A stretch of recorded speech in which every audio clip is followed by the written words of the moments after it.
For the June 19th, 2024 board meeting of the Niles Main District Library. Ready? Yep. Okay. Trustee Kadir. Trustee Kadir is not here at this time. Trustee Derblick. Present. Trustee Schoffel. Here. Treasurer Botello. Treasurer Botello is not here at this moment. Secretary Rosetsky. Here. Oh, here's Kadir. Yep, there you go. Trustee Kadir. Trustee Kadir is present. Vice President Trunco is not present at the moment. He He's says- on his way. Yeah. He did. He said he may be up to an hour late, so he Okay. did give advance notice. Thank you so much. And President Key. Present.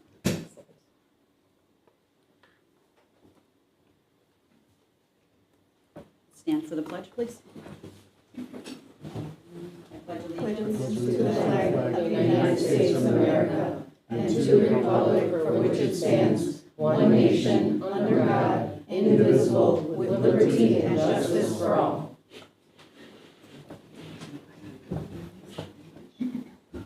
Before we get to the minutes, I just wanted to make a little note about it being Juneteenth. Even though that we are not closed, we still want to remember and commemorate that it is a national holiday, and as a public library, we're an institution filled with knowledge about the histories and cultures of all people. So as such, it's our duty to commemorate important days like Juneteenth as a pivotal point in our history in our own country. Juneteenth marks our second Independence Day. Though it has long been celebrated among the African American community, it's a history that has been marginalized and still remains largely unknown to the wider public. And I'd like to encourage our patrons to take advantage of what our library offers for us to learn and appreciate African American history, culture, and the story of Juneteenth. Thank you. So is there a motion to approve minutes?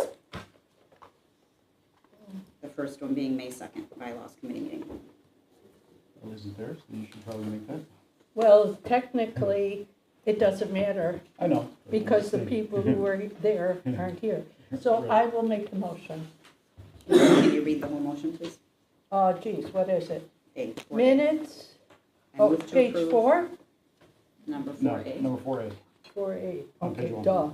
Minutes of the, and community report of the Committee May, report. huh? Committee report. Oh, committee, whatever, committee report, I was right the first time, of May 2nd, 2024, bylaw committee meeting. Second. Thank you. Any discussion? I have a comment. These bylaw committee minutes do not indicate any specific details regarding the bylaws changes at this juncture of the process. This lack of transparency prevents stakeholders from understanding the ownership and outcomes determined at this particular bylaws committee meeting. Is there a reason why there aren't any details? So if you would like details, you can always listen to the audio recording, but we haven't put any details into the report because we haven't finished making the suggestions yet. That is what Valerie is working on now. Before our next meeting, we will look at the document with suggestions and say yes or no to them, and then bring them to the board. So is it not, then is now not the time to approve minutes that aren't an accurate account of the meeting? Well, I feel they are an accurate account of the meeting. They're inaccurate, they're just not as thorough as some of the other minutes, only Okay. because Well, apparently, those are gonna be presented to all of us anyway before to vote well, we on them, don't so- need everything, as I've been told, but at least some information that identifies what took place on May 2nd as opposed to any other day is my concern. But thank you for your explanation. Any other discussion? Please take a roll. Trustee Kadir. Yes. Trustee Derblick. No. Okay. Trustee Schoffel. No. Treasurer Botello. Yes. Secretary Rosensky. Yes. President Key. Yes. 4 yeses, 2 noes, passes.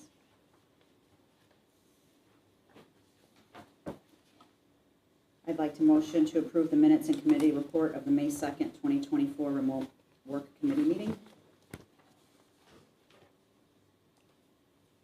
You made the motion? Yes, I did. I'll second it. Any discussion?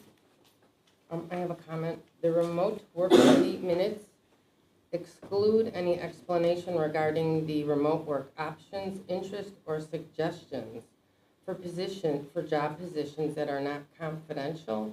The remote work committee minutes then deprive the public of transparency. Also, I just want to note there is no remote work committee report included here. Therefore, it is improper to vote on a non-existent remote work committee report. We're voting on the minutes, not the report. The motion you just read says minutes and committee report.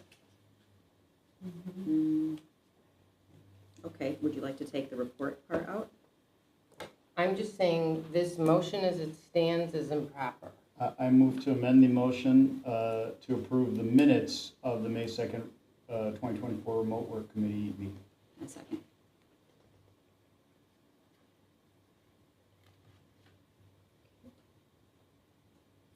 I wasn't in that meeting, so I Does can't that speak address to the your concern, details, but it trustee was Durban? mostly closed session, so you It cannot is have what was those missing details. from Yeah, these so particular minutes. So I just moved to.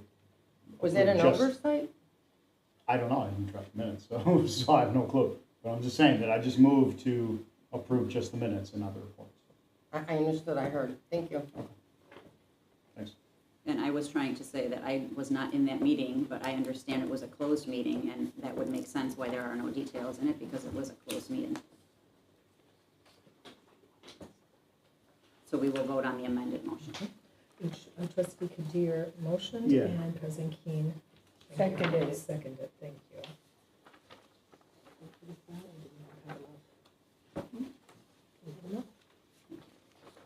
Everyone has one? Because,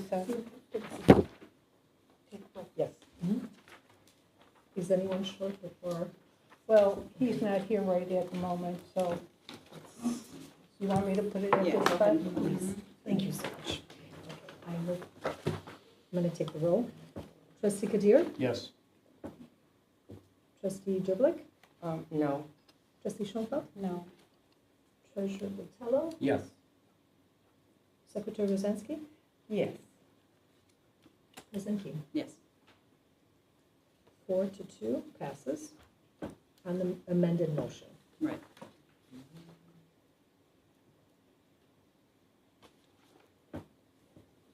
Is there a motion for 4C? Would someone like to make the motion? I move to approve the minutes of the May 6, 2024 special board meeting for continuing education and parliamentary training. Second. Any comment? I did have a comment. The parliamentary training minutes do not include the parliamentarian's expertise which she provided for the proper handling of issues going forward by this board. The parliamentary minutes, therefore, are not an accurate summary of this training session. What is it that you're referring to should be included? She made specific comments about issues and questions we brought up, and she explained how we should handle them, and none of that's included in the minutes. Okay. There were issues that arose. Right, and there was a lot of documentation that she provided as well, which is not included here. The documentation did not describe the specific procedures that we should follow as a board going forward. I understand that. So that's my point. Okay, point taken.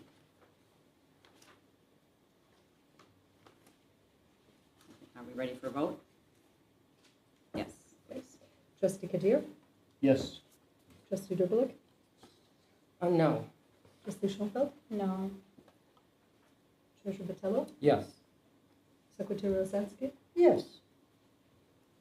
President Keene? Yes. 4-2 passes.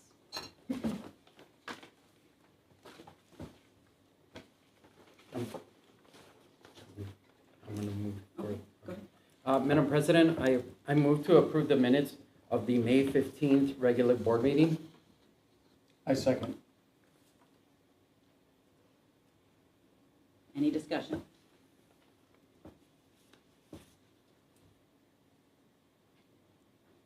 Call the roll, please.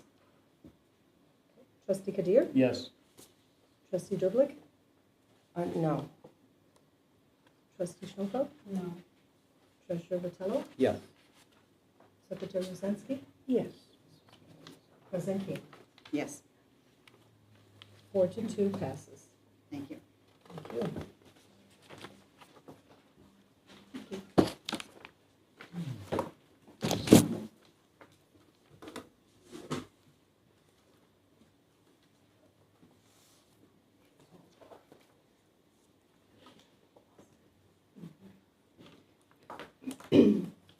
Okay, first on the list for public comment is Elliot Osherman.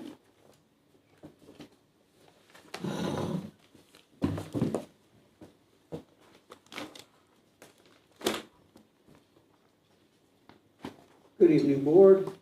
This is Elliot Osherman. As usual, I've provided your Executive Director with copies of these comments so you can follow along.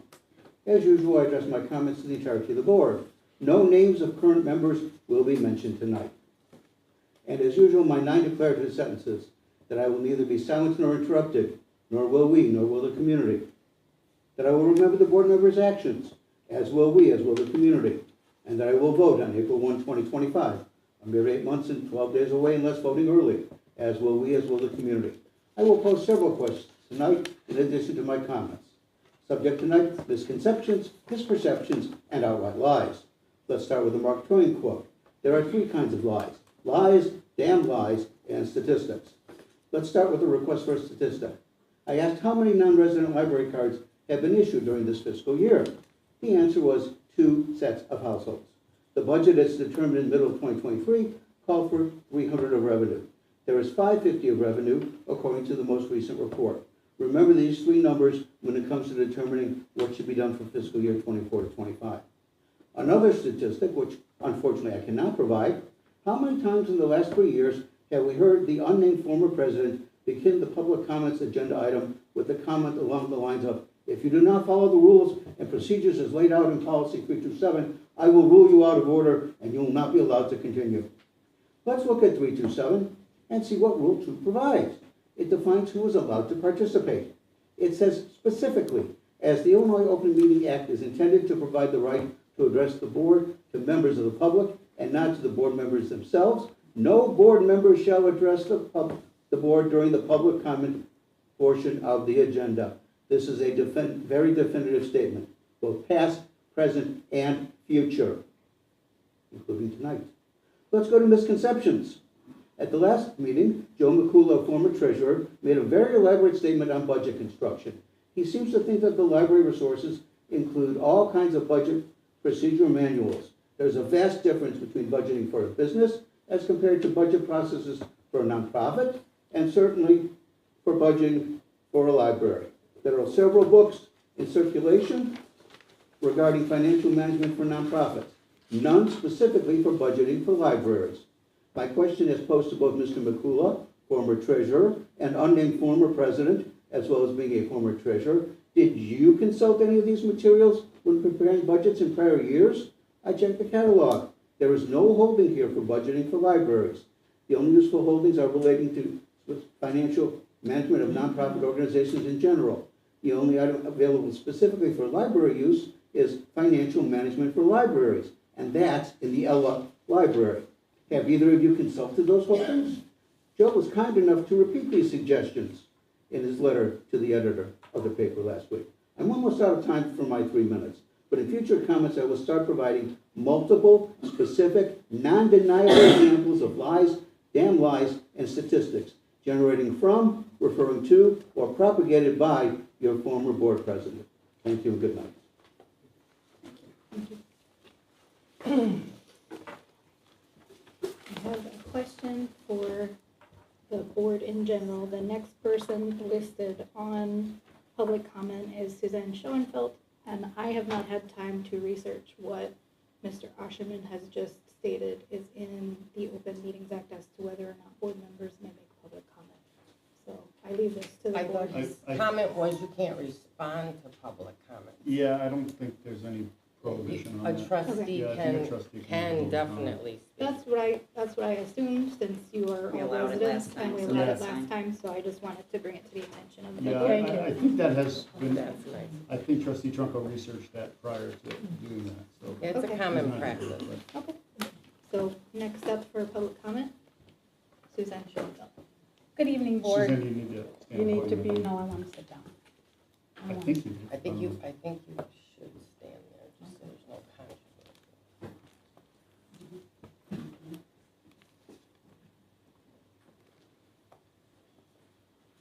Ready? Okay. Good evening, Board. I would personally like to thank the patron who sent us a letter on June 3rd addressing the board and the director. For 3 years, I've had the opportunity to be a part of this board and on his or her concerns about the board's behavior. I've seen firsthand from rolling their eyes, walking out of meetings, taking gavels out of one's hands, using derogatory and bullying at our meetings, and most importantly, it's about power and greed. The newly elected board is about working together for the community, or is it for their own agenda? We are government officials who serve the board and advocate for the library we serve. With the exorbitant amount of money spent and using the union now that we have in place, we need to have the best interest of our residents in mind. Spending more money will not bring in more patrons. It will burden the taxpayer. We need to do a study where the resources to ensure the number of employees needed. We need constant evaluation of how elaborate the programs and amenities of design and feature and serve the patrons in our library. With the upcoming budget, we need to create a positive, impressive impression for our patrons.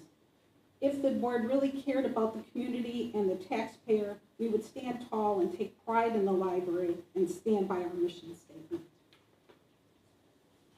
Thank you. The next person for public comment is Pam Wolf.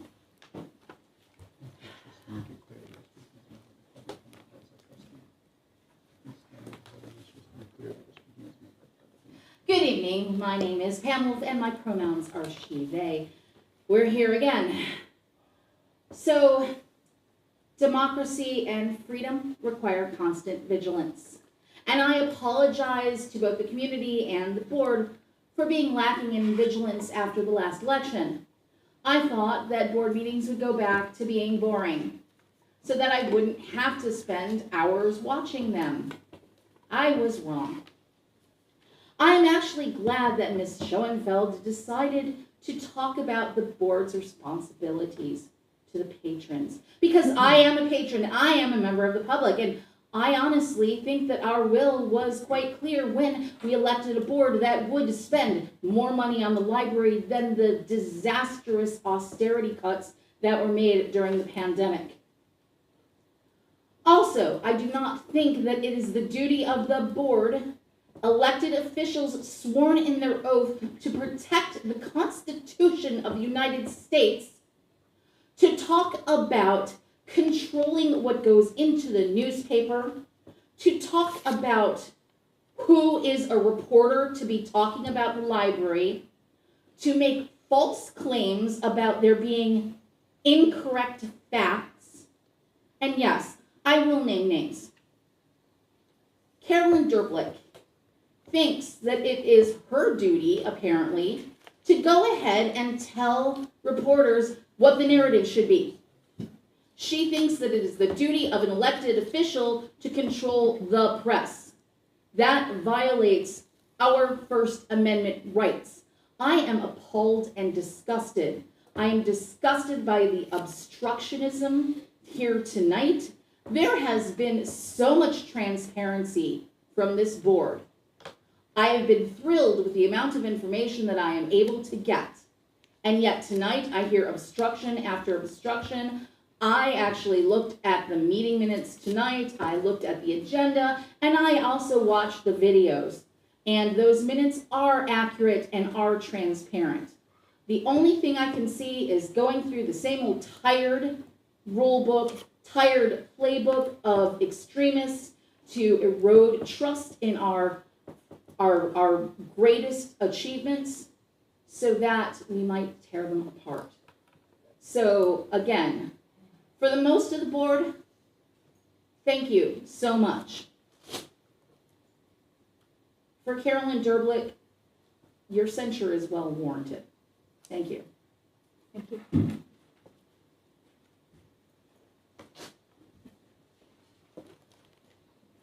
The next person on the list for public comment is Elizabeth Litch.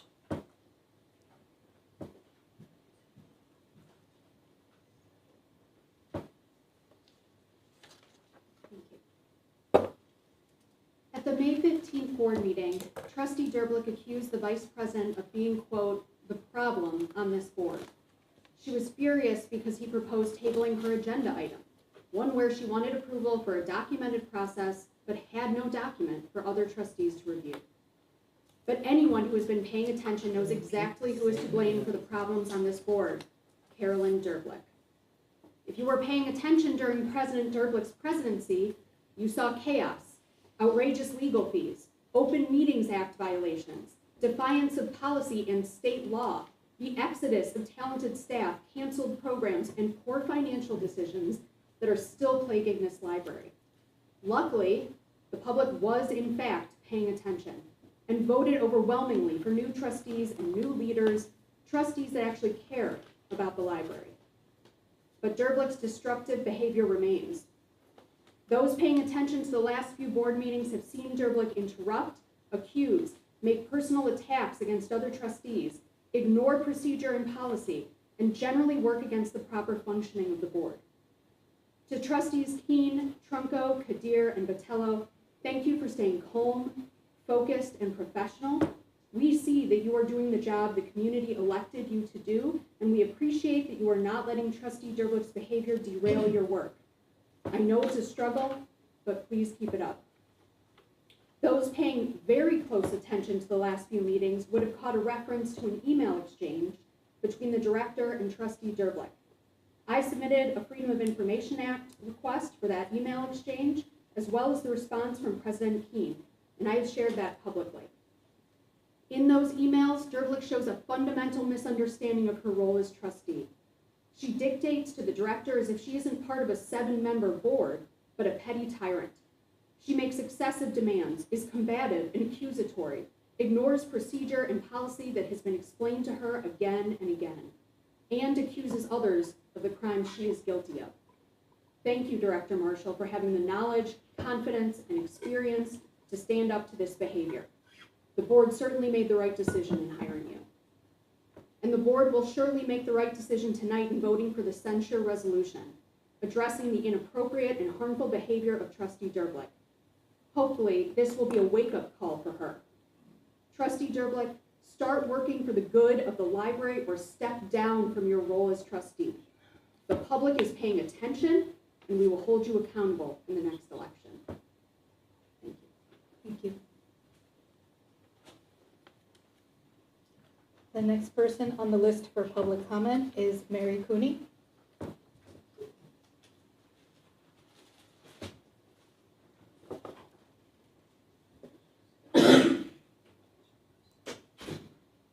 Good evening, Board. My name is Mary Alice Cooney.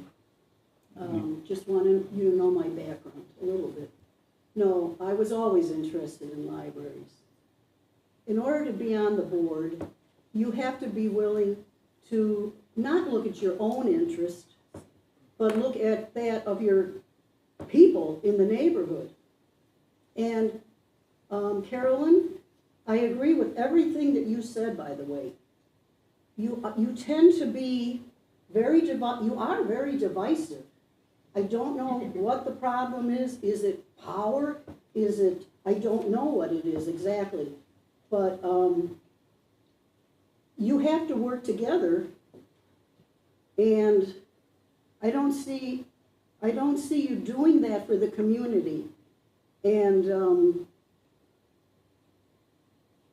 I put a lot of time in also, as you said.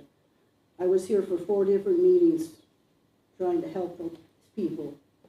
You lost top people. Top people killed me. Susie Wolf being one. helped me greatly with technology. And that was wrong. And money is not, it's to be used. It's not the taxpayer. Listen up, listen up. It's not the taxpayer. Then you should work for the mayor, for George, and look at it that way. But money for libraries is for the people. Why are you trying to make it a taxpayer thing when the money is there? You want to educate children, adults, everybody for the betterment of society. You just befuddle me totally with your, and I kind of agree, and I find it hard to say but it's not going to be a good board because I feel that you're nitpicking, Carolyn. I was a teacher. We had reports and things. You're very nitpicking. I'm just observing as an observer. But this nitpicking, it's got to go. I mean, they did. Everybody here, the board knows what was said. Why are you being so detailed and nitpicking? It's as if you don't trust these other people. I don't get it, but, and when the vote comes, why is it always that you two are the no's and the good people are the yeses? Because they love libraries. That's why. And that's a big difference. I have to seriously question why you ran, as she said, and do you really have libraries at the heart? Or is this a power, a greed? Is it something for your own benefit? I don't know, I'm not a psychologist. But I just hope that you're going to realize, why do you want to save it for the taxpayer? Money's there. This just seems crazy to me. And the last thing I'm going to say, I was not at the last meeting, but when someone new comes in, a new leader, you should be supporting that new leader. I'm so sorry, your time is up. Thank you so much. Oh, I forgot I was being talked. I get carried away. Would anyone else in person like to make a public comment that hasn't signed up yet? Okay, I have several written submitted public comments. I'm reading them in the order in which they were submitted. This first comment is one I mentioned at the last board meeting that was submitted for the May 15th board meeting, but was requested to be read here because I did not receive it in time to read it at the May 15th board meeting. This is from Joe McCullough. Mr. McCullough states, my comments pertain to the work from home committee chair report. Many studies have been carried out by employee interest groups and employer interest groups on productivity of working from home, with the results matching the interests of the group carrying out the study. Therefore, I will refer to studies by economists from MIT and the University of California at LA, both neutral groups. Both results showed about an 18% decline in productivity by working from home. Before any library work from home is considered, there needs to be a real business-oriented staffing study with job descriptions, tasks, and responsibilities for each employee and supervisor. Also needed is a workflow analysis examining the tasks to be accomplished and the best processes and procedures to operate the library efficiently. The current workload of running the Niles Main Library is greatly reduced from the past because circulation is only about 40% of what it was in 2010, and less labor is needed due to self-checkout, automated check-in and sorting of material, computers instead of maintaining card catalogs, etc. The fact is, most patrons help themselves and don't need any assistance. Therefore, staff levels need to be downsized to match the lower library usage of today and not those of the past. With plenty of available staff on site, there is no reason to allow any work from home. Exactly what tasks can be done better at home than in the library? If the director or department supervisors aren't on premises and hands-on, they need to be replaced. Any employee who can't work on site needs to find other employment. If there are library jobs that can be done at home, then this committee should look into outsourcing those jobs. It's time to form a committee that will find some reputable business consultants to do a staffing study and workflow analysis for Niles Main Library. The recent matrix study was useless and a waste of $30,000. The Niles Main Library Board is responsible to the taxpayers to run the library efficiently and not mollycoddling employees that would like to work from home. Joe McCullough. All right, the next public comment is from Melissa Grippa. To the Niles Main District Library Board of Trustees, what I have seen over the last few years has been an absolute disgrace and embarrassment for our library. Trustee Carolyn Derblick is trying to destroy our library. Over the last 6+ years, she has gone from a victim to a bully to now just a complete out-of-control board member. Watching the board meetings over the years, point of order and point of information have been thrown around. While she was president of this board, she would not acknowledge this call to action. However, now she wants to be able to pull this off. In addition, the fact she has mentioned what has gone on in closed session and brought that public is a clear violation of the Open Meetings Act, and someone on that board needs to make a complaint with the head state librarian to do something about this. Carolyn Derblick needs to be removed from this board, and since there probably is not a way to do that, as a member of the voting public and tax-paying citizen, I and many others ask that she please steps down from her position. Our children, our community, and our library staff deserve to have someone who cares about the library and not individual agenda. Melissa Grippa. The next public comment that has been submitted via email is from Kathy Toy.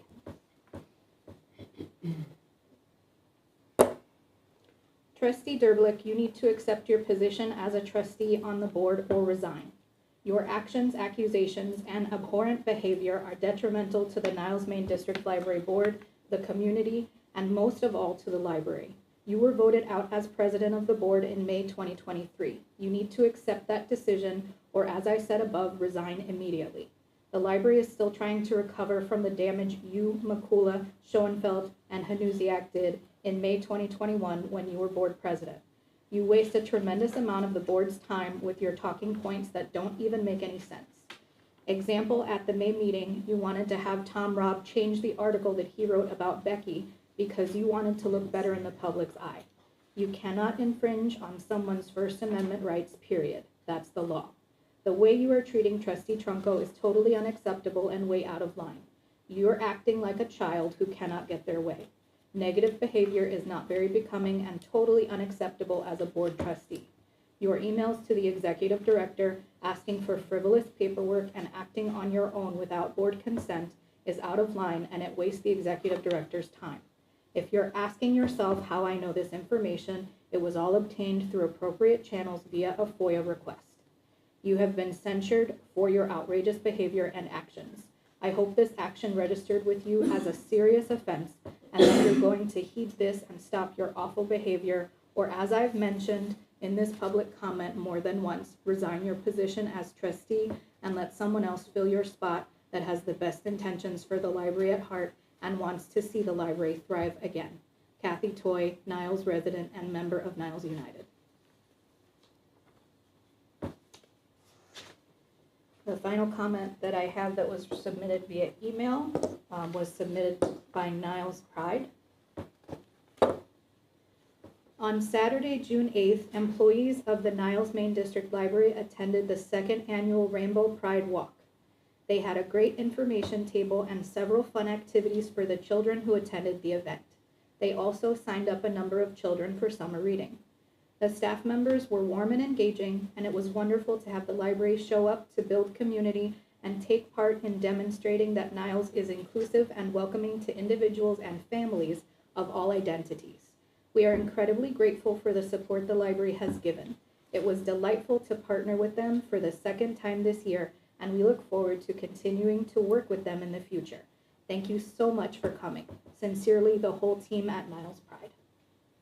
And that was the final comment. Thank you. I move to approve operating expenses $296,580.07, payroll expenses $270,235.58, Special reserve expenses of $44,570 for a total monthly expense of $611,385.65. I was actually gonna move that we move Put up the that later. presenters. Oh. That's okay. But that's okay. Okay, Sure. all right, so I move that we move up new business 10A and 10C so that our presenters can present and then leave. Okay, sure. But stay for the vote for this part, to move them up and then, or no? Yeah, That's why I'm asking if we cannot move them up so I can be present for that time. That's why I got How long are you gonna talk? 5 minutes. Okay, never mind my motion, I withdraw my motion? Yes, Okay. Appreciate it. okay, I believe that they're here. Yes. Okay, just for 5 minutes. okay, We'll do Just- the bills and then okay, we'll do that. okay. All right, so is there a second for payment of the bills then? Madam President, I second that motion. Thank you. Any comments or questions on the bills? I have two questions. Okay, I noticed there's an evening with Jean Meltzer, it's July 31st, and it's a website program, and there are 2 payments that will be made before July 31st, totaling $4,500 for this program, and I was wondering if we are sharing this expense with other libraries. I will find out and let you know. Okay. And then it also says that we are partnering with New Book Joy for this particular event. And what it is a link. We're providing everyone to purchase Jean Meltzer's books. My second question is, will the Niles Library receive a portion of the sales? I'll find out for you. Thank you. And then I have one other question, and I was thinking that, I don't know if this is a trustee Patello question or the director. I could not locate the handwritten check for Nancy Sylvester. In my experience, a handwritten check is usually an impress check, Mhm. which is included on the last page of the check register. But I have not seen that, so I was wondering, it is a May, it was written in May, Mhm. and it is June, so the checks that we are reviewing on the consolidated, on the check register are for May. Mhm. So where is this check accounted for? Didn't you ask for a copy of the check and receive it when you were reviewing payments? Okay, I'm asking where in our accounting documentation for expenses for the month of May was this check accounted for? It's usually included on a separate sheet Mhm. behind the check register, and it is not. Okay, I'll find out for you, but did you see the copy of the check that you requested? I did, Okay. and that's why, when I went through the checks, I expected impress to be at the last page. And then I have another question. Do we keep a tab of the impress checks, the handwritten checks that we write? What do you mean a tab? Well, I don't have a record of checks that are handwritten, and this one was excluded from the monthly expenses. So I'm trying to figure out, is there some documentation where we are recording these and accounting for them? And if so, where is that? Okay, so you're asking how we track impress checks. Do we have a document that shows the impress checks for this Like a fiscal copy, year, there's for like a example? copy behind Okay. it. There must like a be, I'll duplicate? find out that procedure. okay. Because there's an original and then there's a copy behind it Mhm. and it's pressed and then you can see where the actual transactions take place. Well, actually, an impress check doesn't physically appear. That's why she gave me a copy of it. It's usually either a separate sheet or it's included at the bottom of the tally of checks, and it lists any handwritten checks. But I haven't seen that for a while, but now I know we have a check, that's why I'm bringing it up. Okay. All right, I appreciate that information, thank you. Sure. I'd just like to ask that those are the kind of questions that we can ask before the meeting.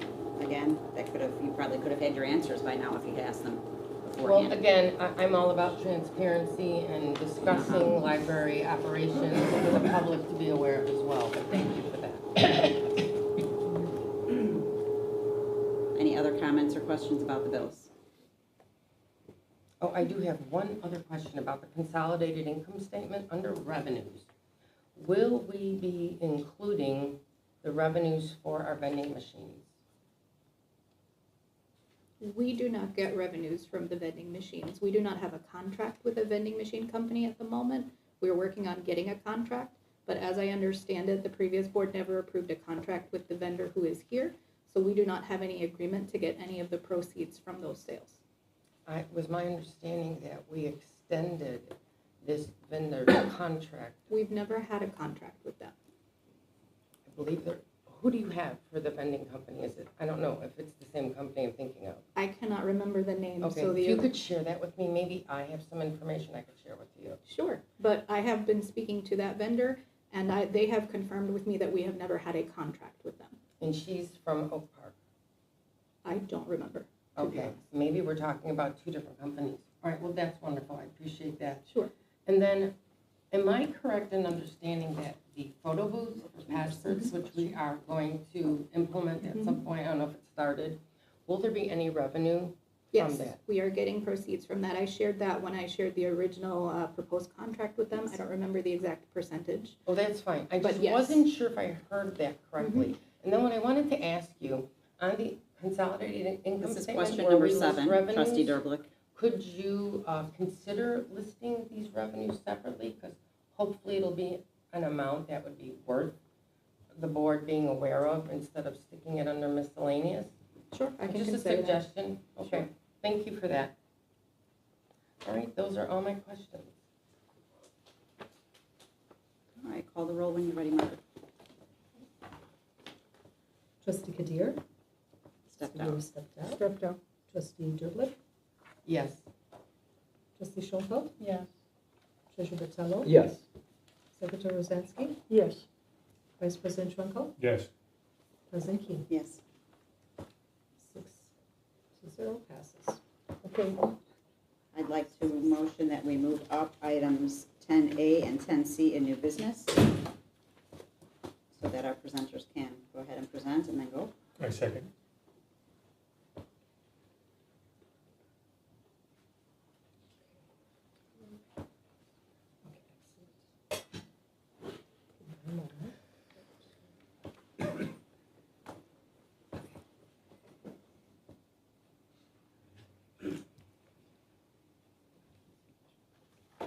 Trustee Kadir? Yes. Trustee Derblick? Yes. Trustee Schoenfeld? Yes. Trustee Bertello, Treasurer Bertello? Yes. Secretary Rosansky? Yes. Vice President Trunkel? Yes. President Key? Yes. 7-0 passes. All right, so is there, do we need to make a motion for discussion and vote on 10A? We should.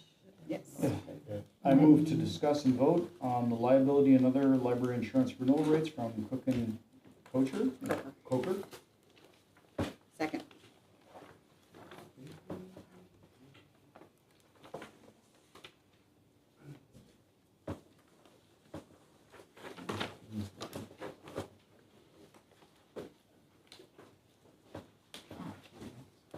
Good evening. May I start? Please do. Thank you for coming. Thank you for having me. Thank you for accommodating us. My name is Jack Cook, and I am with Cook and Coker Insurance Group, and we are located right in Park Ridge.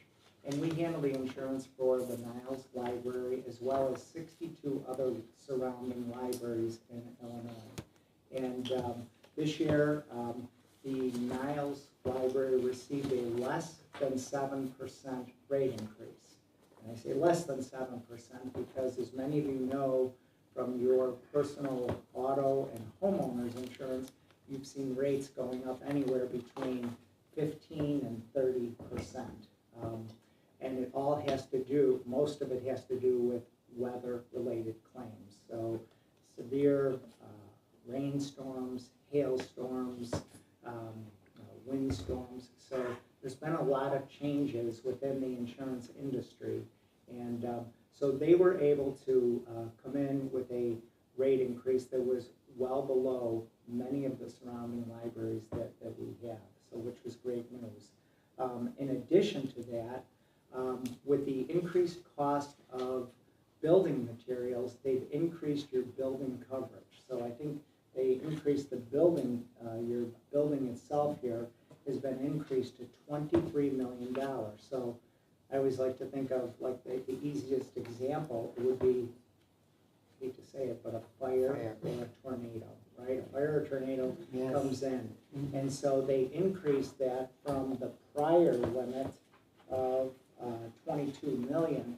The reason they've done that is anybody that's done a home renovation or anything like that, everything has been inflated, lumber, windows, everything that you can imagine. So That's replacement cost, right? that is replacement cost, full replacement cost. And that's just for the building. And then we have the business personal property. They've increased that to reflect inflation as well.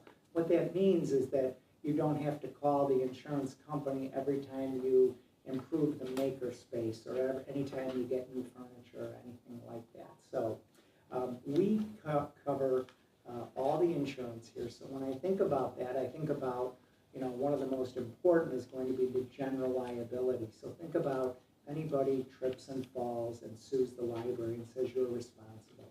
So we have this limit of $1 million for that. And then, if that's not enough, or there's a catastrophic loss, we have an umbrella policy that sits on top, which is another $4 million.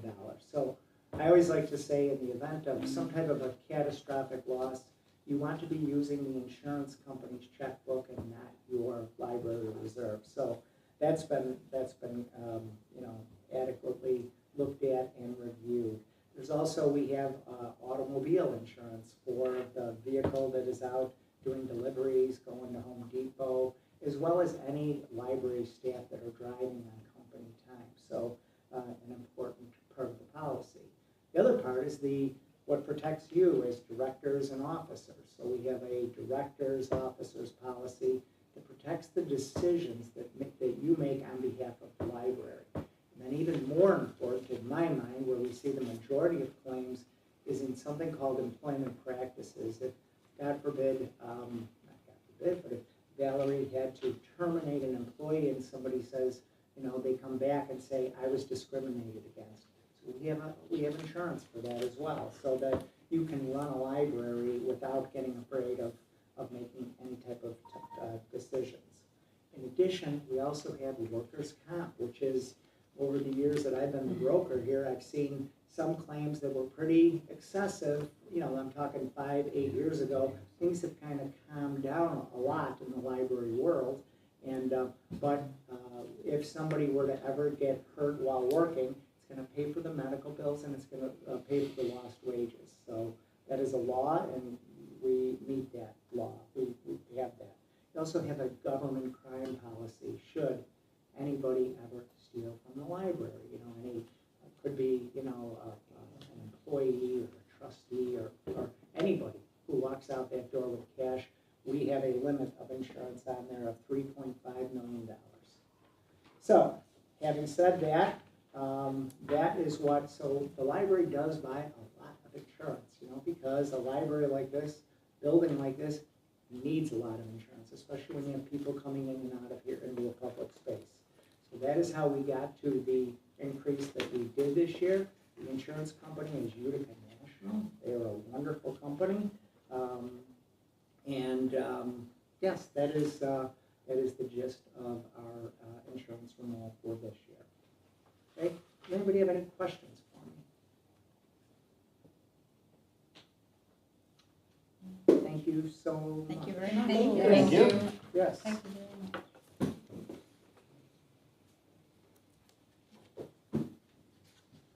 Thank you.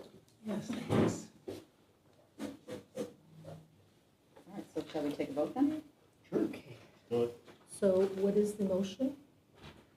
Well, the motion was to discuss and vote on liability and other library insurance renewal rates. So the motion would be to approve the renewal rates Yeah. for liability and library insurance with Cook and Coker. That's what I thought too. Trustee Kadir? Yes. Trustee Derlick? Yes. Trustee Schoenfeld? Yes. Treasurer Vitello? Yes. Secretary Rosansky? Yes. Vice President Trunko? Yes. President Key? Yes. 7-0 passes. Thank you. Mhm.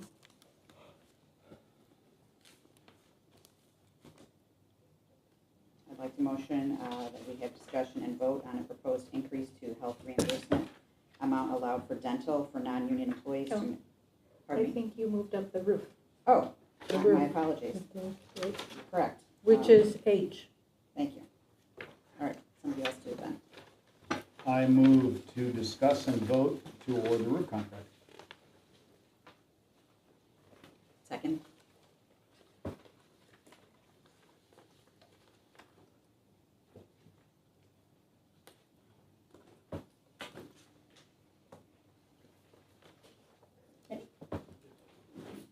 Hello, board. I'd like to introduce Jack Leafa from Building Envelope Consultant. He's our project manager for the roof. Two Jacks.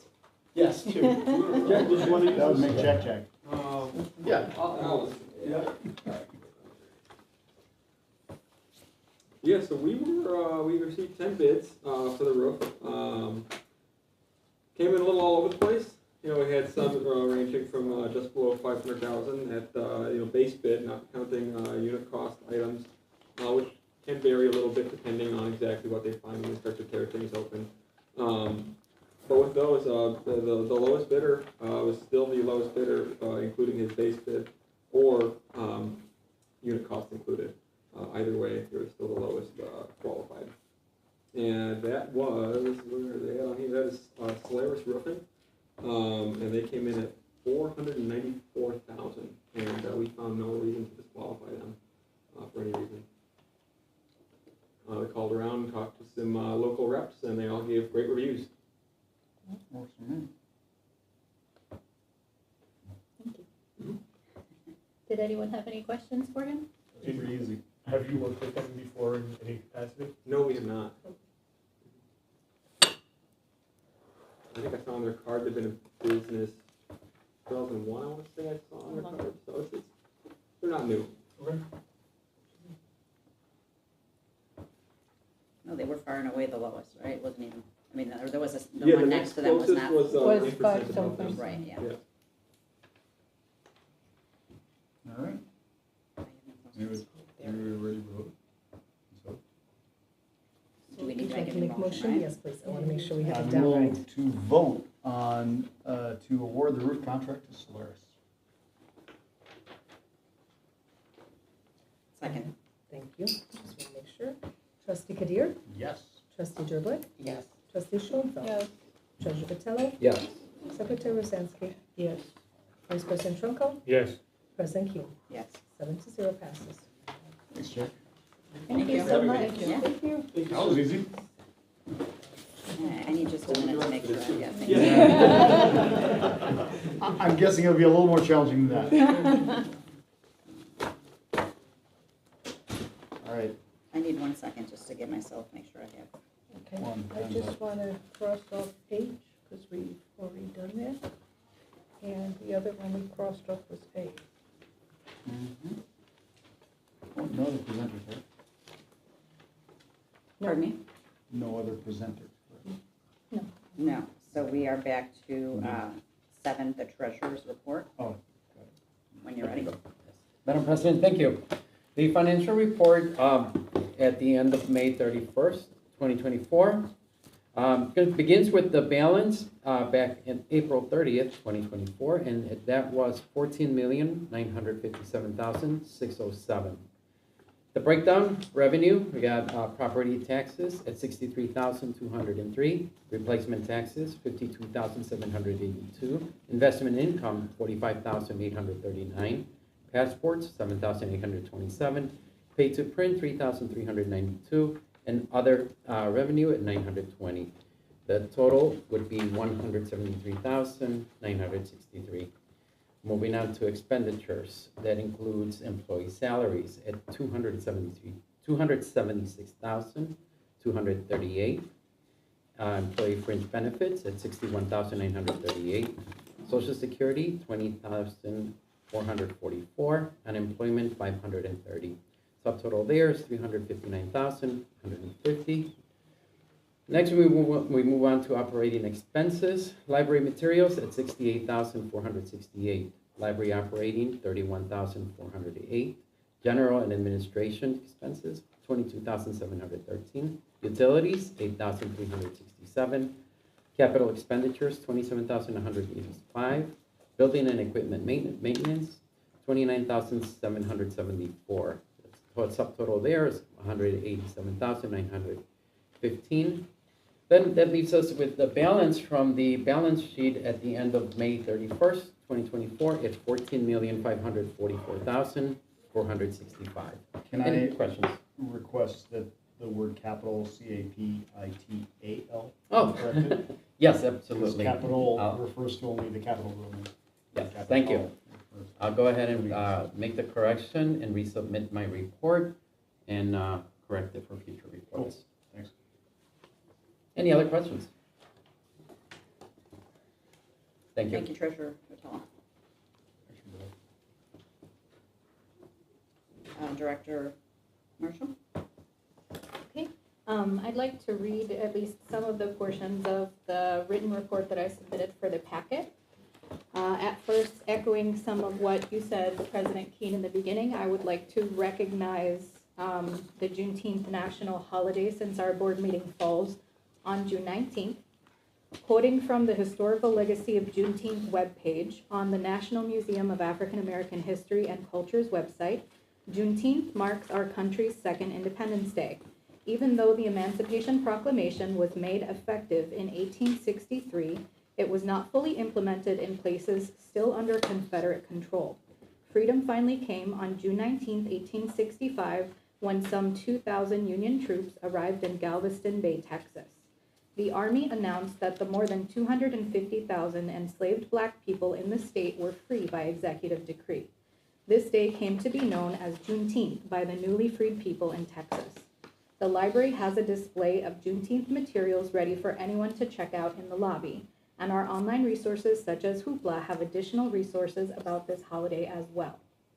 I also want to recognize other holidays we are highlighting or have highlighted in library displays this month for anyone who celebrates these holidays or wants to learn more about cultural histories.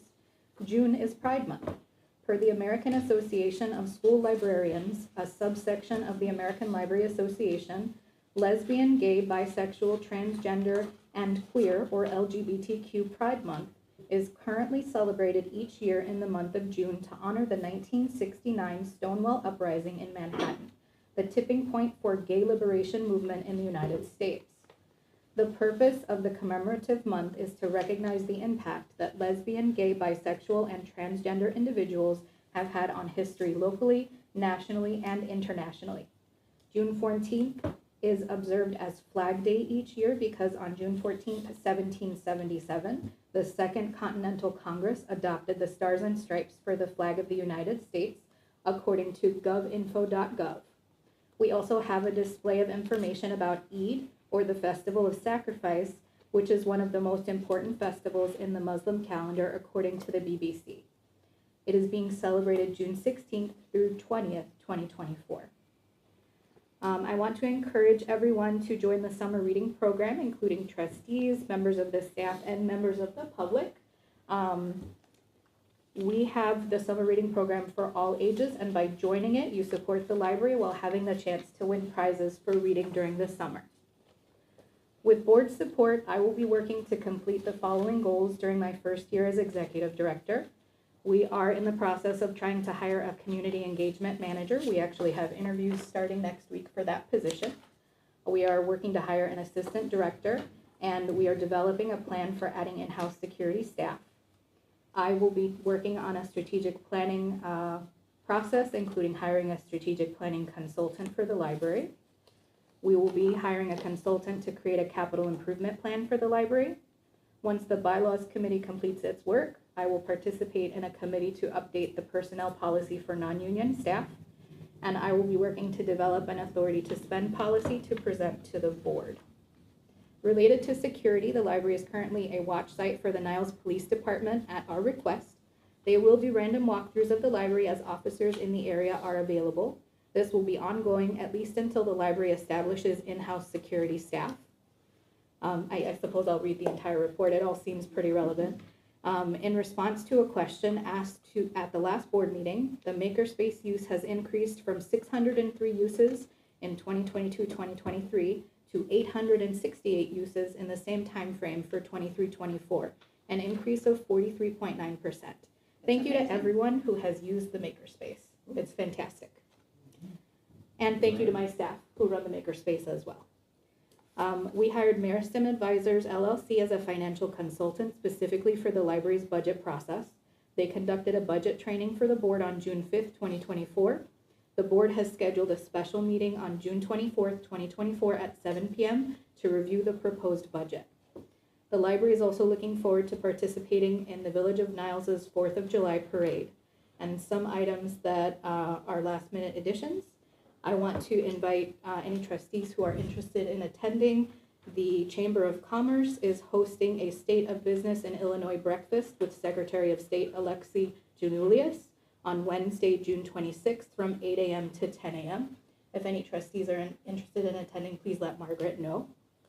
And I did want to inform the board that we requested and received an increase to the limit on the library's credit card from $20,000 to $25,000 because the payment from the last check that was submitted to the credit card did not apply on time for us to continue operations as usual because we were at the limit for the credit card, so we got the increase and it is permanent. That's the highest that they will allow the institution to have the credit card at. And I did consult with Treasurer Vitello. Valerie, if I may, I just wanted to include along with that, if you remember back when our previous executive director, Cindy, when she was here, there was a vacancy and we approved Rich to be an authorized signer and user of that card. So he has the authority to make those requests. That's all I have. Thank you. Thank you. Anyone have any questions for Valerie? I do have a question. Thank you for confirming that our budget meeting is June 24th. Mhm. When will we be getting that budget packet? Tomorrow. So Thursday. Mhm. Okay. And then I want to thank you for the community engagement and marketing job description. The reason I requested that is I did get an email with the posting, and the posting of the job description on the posting seemed somewhat smaller. What you gave me, or what I picked up, I think this Monday, is much more detailed. But what I wanted to mention was, or ask, is this a new job description? Yes. Okay. Usually the job descriptions include the date, so it helps you understand when it was created. So I just want to suggest that we keep up with that, that process, because if you should change this, then I would be able to locate one from the other. Then what you posted on the job site is really not the job description. This is. No, that's a job ad. I'll let Cassandra speak to that. Okay. Yes, so typically you're not gonna post the job description in full. If you're recruiting for a position, you're gonna shorten it to kind of get the highlights of the posting of the job. Mhm. So a job posting is very different from the job description. It's not gonna read the same. It's gonna have the same highlights, but it's not necessarily gonna include all those duties and tasks. So then if they submit, if they're interested, then do you send them the job description? No, typically the job description will be upon offer. So usually in the offer letter, there'll be the description of the job as well that's included so that they see the full offer of what it is we're presenting to them. So Is this- typically that's when they see the. Is this on Rails? It is on Rails. The job posting is on Rails, not the job description. It's a So- different document. So are you saying when you offer someone the job, that's when they, for the first time, get to see what the job description entails? Is it not linked to the job posting? Typically, no. Well, I'm a little concerned because the job description is almost 2 pages long, and I don't know how someone accepting that job would understand that there are many more responsibilities. It's common practice, and a It lot of. may be, but I'm No, it's concerned common about- practice, and a lot of times during the interview, a lot of those details are explained so that the candidate has a true understanding of what the nature of the role is. Okay, thank you for that.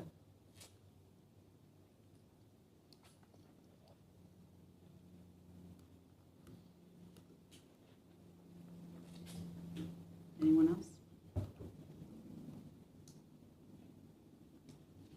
I'm just looking up at other jobs on Rails right now, and none of, well, I just looked up one other one. Here's the second one. And the two I just looked up, neither of them have the job description either. Job ads are a common practice. I have seen it where the job description is extended upon offer of the job, but like Cassandra said, the questions that we ask are going to be the most important things during the interview process to let us know if someone is a viable candidate for the position. I have also seen it in other positions where at the interview stage, we hand out the full job description for review just before the interview. So that is something that I can discuss with Cassandra to see how we want to move forward, but that is an administrative process, so we'll make that decision. Well, absolutely. I'm just concerned that it's not part of our process. And I just feel like any employee should be well aware of what our expectation is before they accept the job offer. And it would be whether or not They it's. get it with the job offer. Pardon me? They get it with the job offer, so before they accept it, we'll be aware. Well, it's a little late to have a conversation about what it entails, and is my experience, comparable to what's required. I just find it odd that would be an afterthought, but that's my opinion. Thank you. And that's why I looked it up while we're sitting here as well. Well, sometimes, honestly, Trustee President Keene, I don't feel any more comfortable that somebody else might be doing the same thing. I just want to make sure that we are protected and we get to hire the best person by keeping them informed before we make the decision. That was just my opinion. Thank you.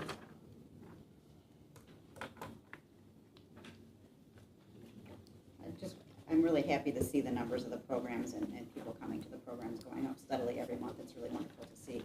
And the school outreach is fantastic too. That was really, Yeah, I heard really the great. numbers went up drastically with summer reading because of having the school library visits. staff go to the schools. Yeah, the school visits have been very successful. I've Yeah. gotten very positive feedback. Our summer kickoff party was really fun in the parking lot. We had a great time. I went to the Pride event myself, that Niles Pride submitted a comment about. That was a really great community event. So we've been doing a lot of wonderful things in the community. And I am very excited that we've started recruiting. We've gotten several candidates for the community engagement manager position. And like I said, we're starting interviews next week. So I'm looking forward to having that position filled soon. Good. Excellent. Thank you. I think we can move on to communications. Okay. So in the communications section, I provided in the packet a letter from the union that is requesting the board to consider again reopening conversations related to remote work. And I'd like to make a statement about that. The statement about the remote work policy for the library that I'd like to make is as follows. I cannot speak for the remote work committee since I was the administrative liaison and not a committee member, but I want to share my recommendation as the director with the board and the public again, and with more detail to address some of the concerns raised in the letter from the union. After debriefing individually with the committee members who were present at the meeting with the union to discuss remote work, which was done in closed session, I found that we were in agreement that the union representatives did an excellent job drafting policy examples and articulating how remote work would benefit individual employees, including potential new hires, and improve staff morale and personal benefits among the persons eligible to utilize this proposed benefit. I myself wrote and implemented a remote work policy at my previous library and enjoyed and recognized those benefits. So I see why the union wishes the board to reconsider this matter. However, the union representatives did not have strong answers to questions related to how remote work would also benefit or at least not have a negative impact on staffing levels and costs for library operations and public services, as well as how to address the potential negative impacts on morale for staff unable to utilize this benefit. This is why the committee and myself as the administrator made the recommendation to the board to postpone consideration of a remote work policy. In preparation for this anticipated committee, I attended a session at the PLA conference called Embrace Flexibility, Create a Radically Welcoming Work Environment, where the Jefferson County Public Library detailed how they were able to study and implement remote work for all staff without impacting staffing levels in the library or cost to the organization. My recommendation to the board would be that if the union can present a proposal that details this type of information, to consider reopening discussions, but not before this information can be presented by the union. But I leave it to the board to make that decision, of course. Thank you. Thank you. And that's all in communications. Right. So that is something we can revisit next month if we want to put it on the agenda, right? Well, I would go off of Valerie's suggestion that the union present something strong enough to even reopen it at this point. Otherwise, we've voted to let it go to the next negotiation. And, I guess what I was trying to say is we just can't vote or do anything different about it tonight because it's not. Yeah, it's not. yeah, No. I'm not, until the union comes to us with a better proposal to even be willing to open negotiations again, there's nothing for us to do at this point. All right. I move, Does anyone else have any? oh, sorry. Okay, great. Yeah. Okay, I move to approve the library's continued participation in the non-resident library card program in the setting of the 2024-2025 non-resident library card fee at the minimum allowed of $226.43. I second. Valerie, if you don't mind just giving a brief explanation for the public what that is. Oh, sure. So there are areas, unincorporated areas of Illinois that do not have service of a library district or library service area of their own. And so in Illinois law, it is allowed that if you live in one such unserved area by libraries, the closest library to you geographically can offer you a non-resident library card if you pay a fee that aligns with the average amount that the taxpayer in that library district or service area would pay in their taxes for that year of library service. So this is a service to people, again, who are unserved by a library district or other library service area. We currently have 2 non-resident cards that were purchased in the past fiscal year, so it's not a largely used service, but it does not cost our taxpayers or the library any money whatsoever, and it provides a valuable service to people who would otherwise not have access to our materials. Thank you. Any discussion? All right, Margaret, thank you. Trustee Kadir? Yes. Trustee Derblick? Yes. Trustee Schoenfeld? Yes. Treasurer Vitello? Yes. Secretary Rozensky? Yes. Vice President Trunko? Yes. President King? Yes. 7-0 passes. I move to discuss and vote on a proposed increase to the health reimbursement amount allowed for dental for non-union employees to match the amount allowed for union employees. Second. I would like to amend the motion. I motion to increase non-union dental health reimbursement from $251 up to $1,120 at 100%, to $251 up to $1,500 at 100%. Reimbursement the same as union employees. Second.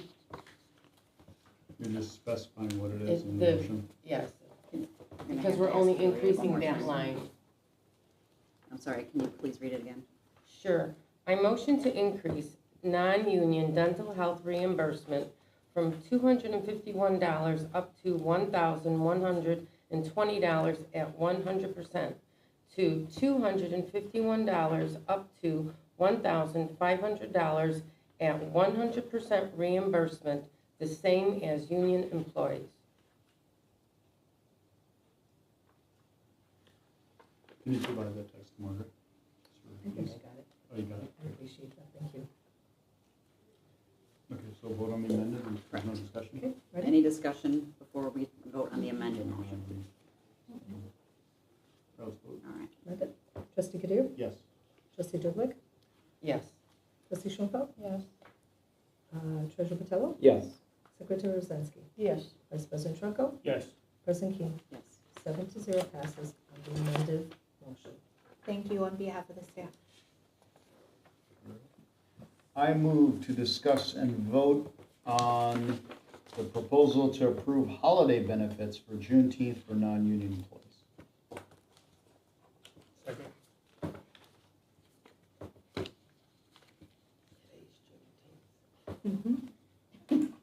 Any comments or discussion?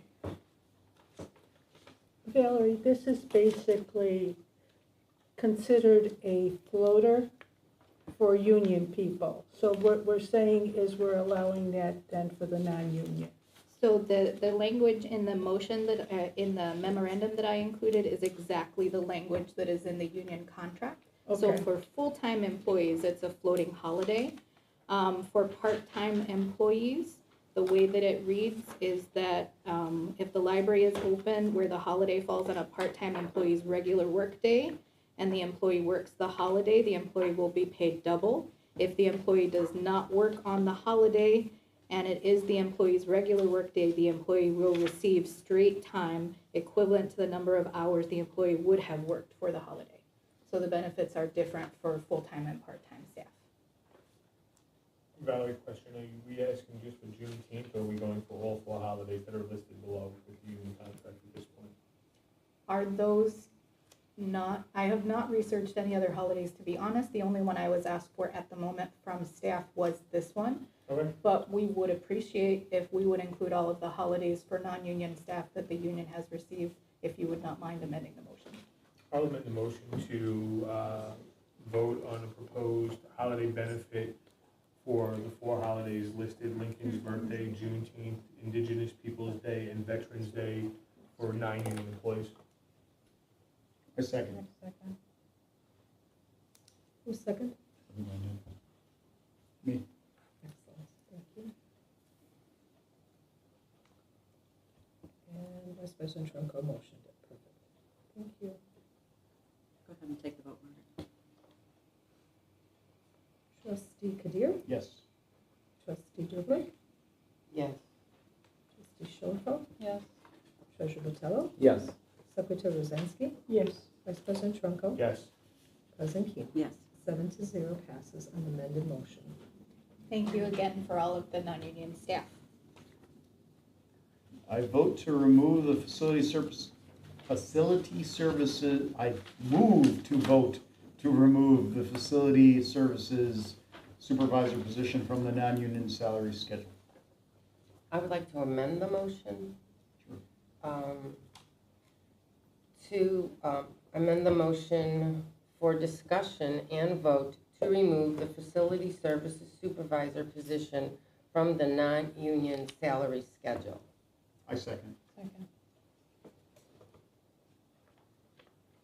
I have one question on this, small question. Did we contact Lisa Calloway and ask her, from her expertise, if this should be moved to that, or what her opinion was?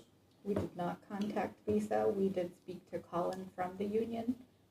We can contact Lisa, but based on my discussion with Cassandra and with Colin, the position as it was benchmarked with the job description that was given matches a coordinator level of work, which does fall within union responsibilities regardless of the title of supervisor. So that was my error in submitting it. So I fully understand the union's position, but I can ask her if you would prefer. Yeah, I mean, I'd actually like to Absolutely. table this then until we actually talk to our attorney and let our attorney tell us her thoughts on this. Well, I get Colin, I get Cassandra, it's nothing against anybody that was. Bless you. We just, Lisa was so involved with this, and I'd like to hear her opinion on this and what her thoughts are, so that way going forward, we have a clear understanding of all of that as well. So I'd like to make a motion to table this until we speak to Lisa. I So second. that's Second. one. You second. Can I Who's also? second? Trustee Kadir? Okay. And if I may interrupt for one moment, what was your amended motion when you first, I want to make sure I didn't miss It was that. for discussion. For discussion, right, And vote. and vote, thank you, That's all. I just want to And make sure I then- didn't miss anything. And Jason And moved to just table. to table, yes, thank you so much, I appreciate that. Can I ask a question now, or do we need to vote? Well, I think we need to vote on tabling it. Okay, And fine, then, and then I and can then- talk, okay, thanks. well, then, if we table it, then you And can talk that's it. when we bring it back next Oh, month. no, I have a request. Oh, okay. Could I get a copy of this job description? Sure. Because I don't know actually what it says, that it's now being considered a coordinator position. It's been revised apparently from the supervisor position initially. So Rich and Cassandra and I worked together on the job description for what was originally submitted during the benchmarking process. And again, when we looked at it, and we are trying to now consider a different option, which will be discussed in closed session before we make decisions about it. But yes, I can give you the original that was submitted for the benchmarking process. Okay, because I'd like to just see why that decision was made by the union. All right, thank you so much, I appreciate that, sorry. Now we vote. My apologies, I do have one other question. The original motion that trustee Kadir had made, no one seconded? I did. Do we need that? You did? I Thank did. you so much. Didn't catch I believe that, I did. appreciate that. Well, if not, you did now, right? Oh, no. The original, Yeah, the the original original motion. motion that trustee Okay. Kadir. I'm There, sorry. there was Whatever. no second. Exactly. We're voting on the, So, we're just voting leave on it out? the But that's fine. trustee Yes, Trump that's what I motion wanted to now, check, so- exactly. So the motion is to table until we speak with Is Lisa this gonna affect our and discussion trustee later Trumpo tonight and Kadir. Yes. in closed session? Is this gonna just affect our discussion in closed session? This should not. No, Okay. we still have discussion, we're not voting on it. Okay. Yes. To table and trustee Kadir, Yes. trustee Derblick, Yes. trustee Schoenfeld, Yes. trustee Patello, Yes. secretary Rosansky. Yes. Vice President Trunko, Yes, President King. Yes. 7-0 passes, and that is to table. Yes. Do we need to have a date we table, or do we, I'm No, sorry, we just said trustee we're gonna Trunko. talk to Lisa, and then as soon Okay. as, then we'll All right, put it thank back on the you. next agenda. So Got it it. could be next month. Yeah. I move. Okay, so, I move You to see where we propose are? to purchase. Move to approve the I proposal. move to approve the proposal to purchase Patron Point Marketing Automation Platform. second.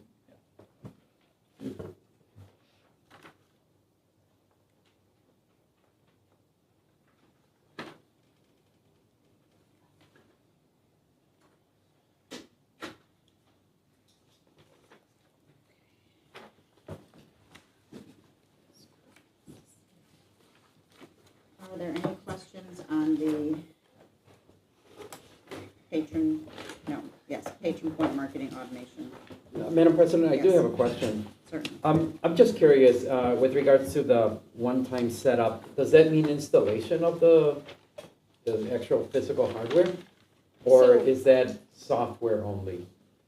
I have not spoken to the vendor myself. Robin has been handling that, but the fee for the one-time setup is waived if we take this deal, so we wouldn't have to pay for it either way. I can find out whether it's hardware, software, or both. I believe that it's software, from my understanding. Thanks. I have a question. I guess I'm trying to understand what Patron Point will really do for us. I mean, it mentions many, many things. Are we replacing something that we have now? No, we don't have anything like this now from my understanding from the marketing team. What this does is helps us to, if patrons sign up for automated emails, it will help us keep in contact with them. Better contact in addition to our newsletter so that we can send out things that advertise our programs and other marketing options. This is going to be a very helpful tool for our marketing, our new community engagement manager coming in. My understanding is this was already approved in the budget for this year, but because this will be purchased for the next fiscal year, that's why I'm bringing it to the board again. So it has already been considered a valuable tool.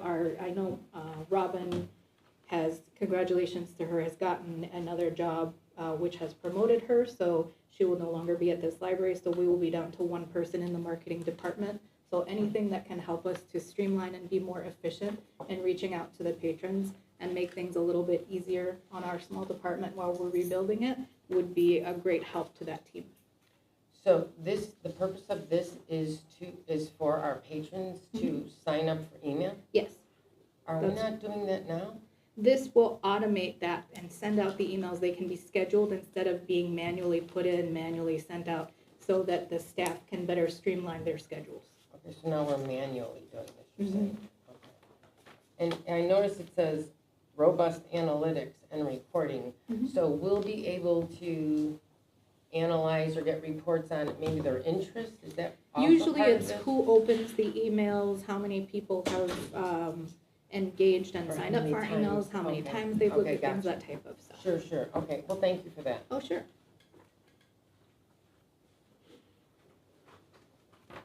Any other questions? When you're ready, Margaret. Trustee Kadir just stepped out. Trustee Derblick? Yes. Trustee Schoenfeld? Yes. Treasurer Battello? Yes. Secretary Uzensky? Yes. Vice President Trunko? Yes. President Keen? Yes. 6-0 passes.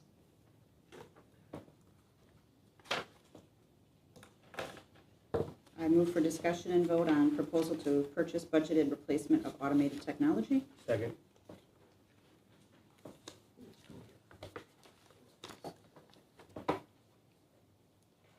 Any questions or comments for the replacement of the automated technology, which is the sorter, right? That's Yes. where all the books and the materials are returned, and it's like And a the big conveyor conveyor belt. Yep. I am surprised that I we've saw had it it that was long. shut down the other day when I was here. It's Has there been becoming outdated and more difficult to service. Okay. Because I noticed when I was here the other day that they were all shut down. Said, please bring them to the desk.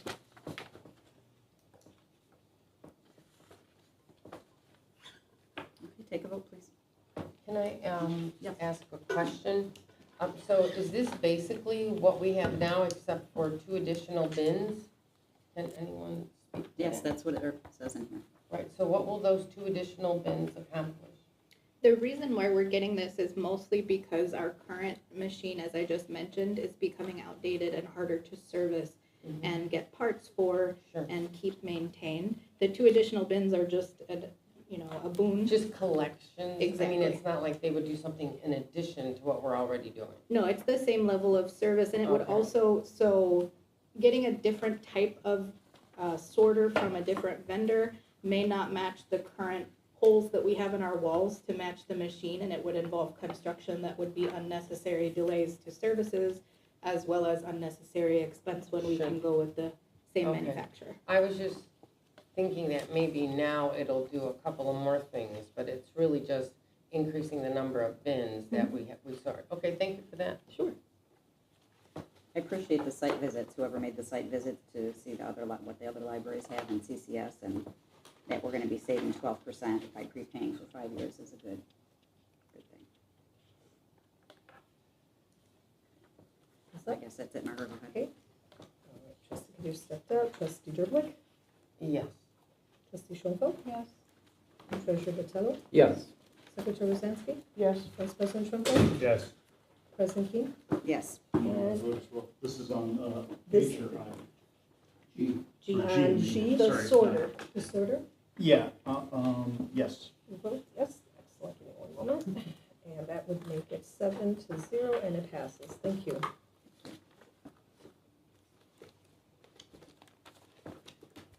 I would like to make a motion for discussion and vote on a resolution of censure. Second.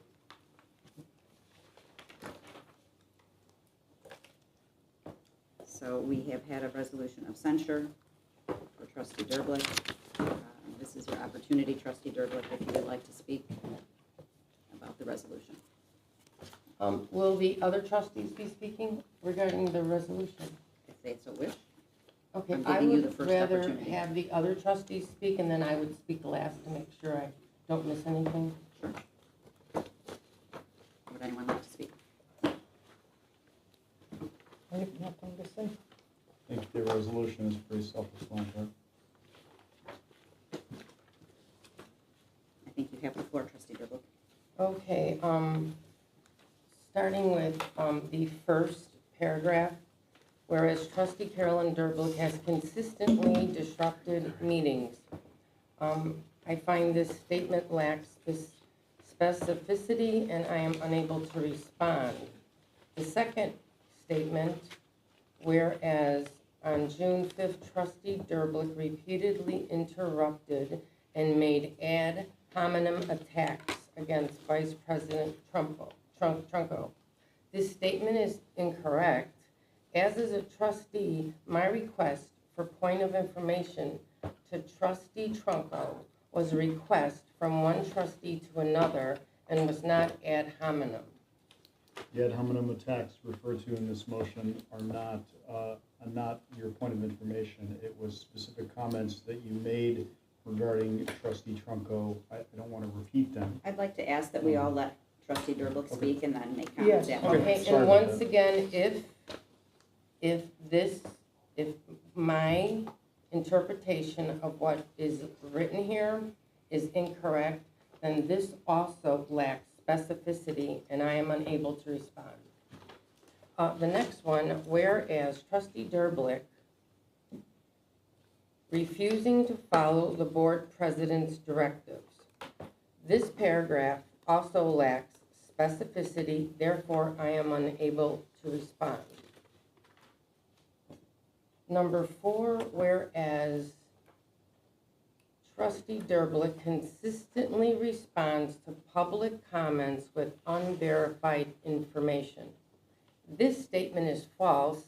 The public comments are directed to me specifically about my decisions during my tenure, and I repeatedly respond factually.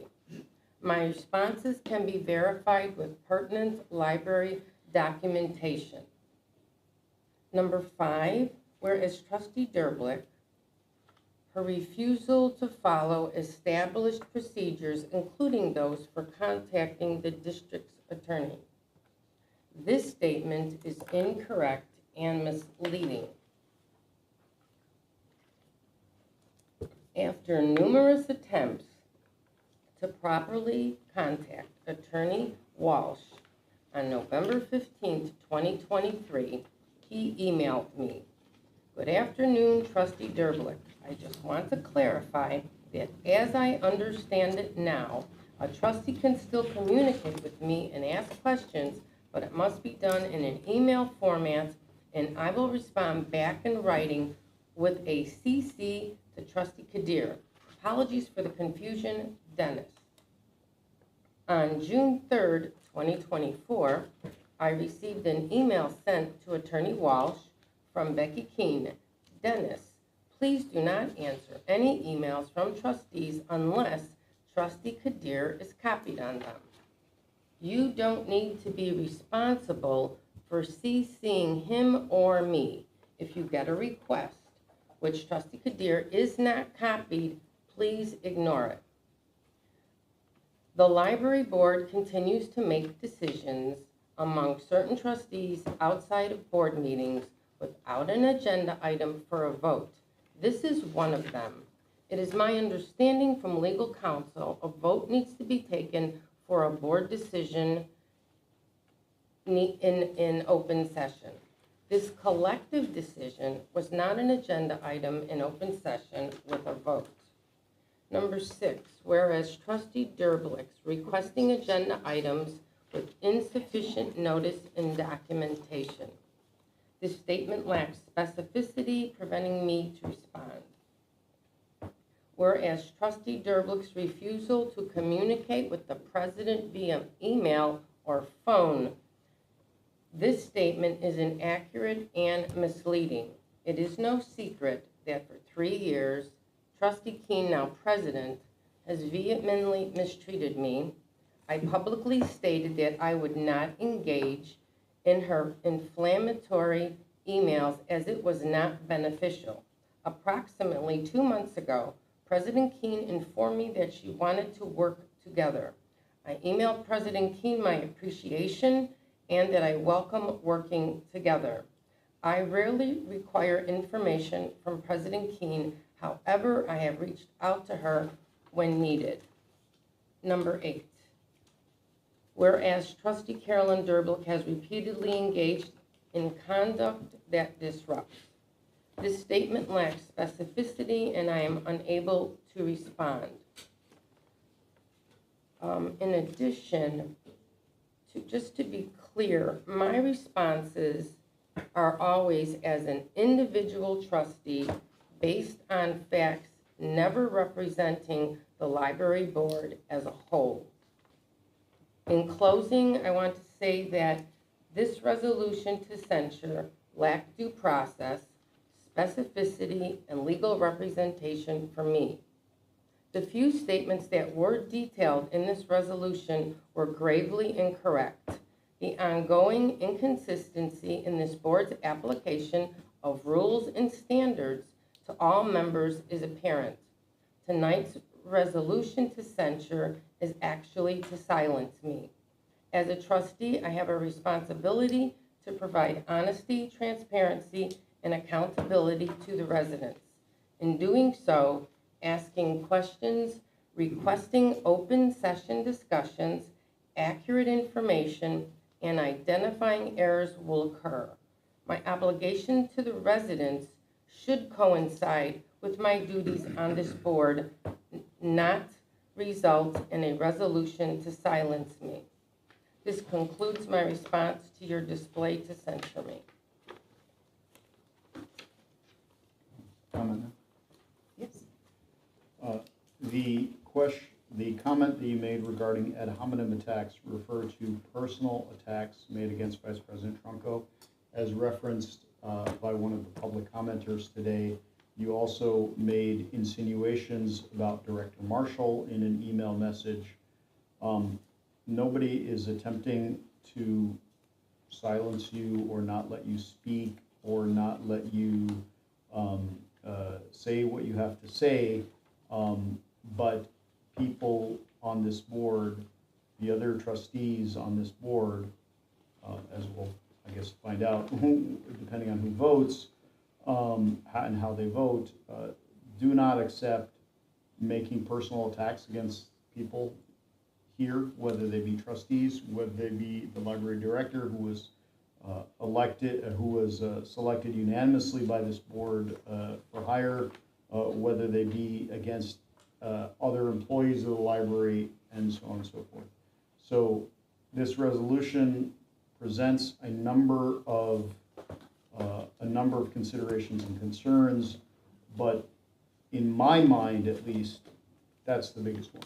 You can't personally attack people. If you personally attack people, we as a board are not going to tolerate that. Okay, once again, this statement that was presented to me lacks specificity and I am unable to respond to it.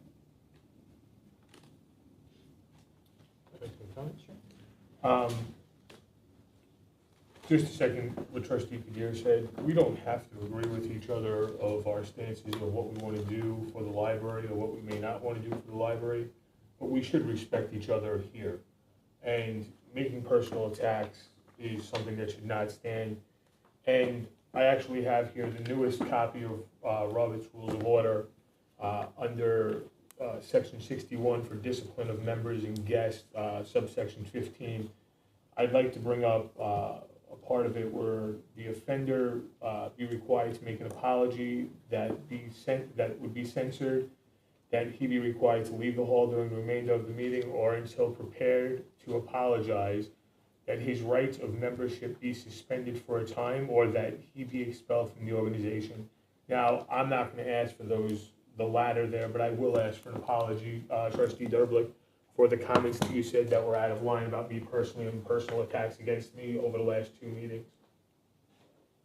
Once again, the statements listed here lack specificity and I am unable to respond. Trustee, President King, I take that as that I will not receive an apology based off of Robert's Right. Rules of Order from the accused. In that particular instance is extremely clear. There's no What doubt about incident? what the incident where you accused Trustee Vice President Trunco at the last regular meeting. You made accusations against him personally. Okay, I need to see it in writing. I have no idea what you're talking about. You do know what we're talking about. If I did, I would still need it in writing to be clear. I don't feel Trustee getting an Hunter, apology. go ahead and, specify what she said specifically. Well, the accusations of bullying women on this board, the accusation of making attacks of me being the problem on this board, and things of that nature. I remember volatile and vulgar. Volatile and He vulgar. was referred to, you called him a baby at one point. Are we, okay, we need I mean, to, this is all- specify the date and the time. Over the He's last two clarifying meetings. something. Over the last 2 meetings. And you If know, you'd I like think, to, hold on, if you'd like to know an exact time for 2 of those okay, I would instances- like this in writing. Oh, that's great. I would like an apology Okay. for what you did. I would like it in writing, No. and then I can respond to it. Okay, Because well- you're all just jumping in and No. I need to know what you're talking about and when it was said. Okay, you have a pen and paper in front of you. If you go back to. This process is improper if you're not going to provide Okay. specificity, which I asked The- last okay. month. Going Specificity. hold on would- one okay, second. sure. Hold on one second. Going back to Robert's Rules 61-15, then Attorney Walsh, based off of Robert's Rules, we do have the right to suspend Trustee Derblick based off of what it says here, correct? Or ask her to I be would, removed I from would the not board meeting. recommend that you do that. But we do have the right to remove her from the board meeting legally, right here, in Robert's Rules. I think that's questionable, in my opinion. Okay? Just to comment on the specificity issue, obviously the censure has the reasons that the board is taking. The specificity is being talked about tonight. You made your comments. There's a number of board members that have given you very specific instances that is consistent with what's in the censure resolution. So there is, you have been provided with accurate, well, I don't know if it's accurate because I wasn't here, but you have been provided with specificity as to what some or all those allegations relate to. Okay, I have currently received verbal comments from trustees, not documented, that I need to review so I can respond. Again, everyone has their own opinion and interpretation. I don't clarify not putting it in this document as verbal comments as being specificity. So I'm requesting specificity in writing. This document does not include that, and this is the purpose of this The resolution of purpose of the censure. resolution is a disciplinary action by the board to one trustee, and it was done with due process and with legal input. And it actually was drawn up by Dennis. So I feel confident that we did do things the proper way. And I stand by everything that's in there. And the discussion that has happened since we made a motion for this just You're welcome to Yeah. look up those fortifies my comments. decision. You're welcome to look up the comments in the last. I'd requesting like to. from Yeah, the go ahead. board or Jason will- from Jason the will tell you attorney. exactly. Okay, Where- I'm where you- don't asking think to that have we it in do- writing. Well, we Dennis, don't you need don't to do need to that. do it, right? You know, It's, No, the you don't have to do document that. stands as it is. I It would- doesn't require Okay, any. fine. With permission, I would like to read this out so the public has it as well.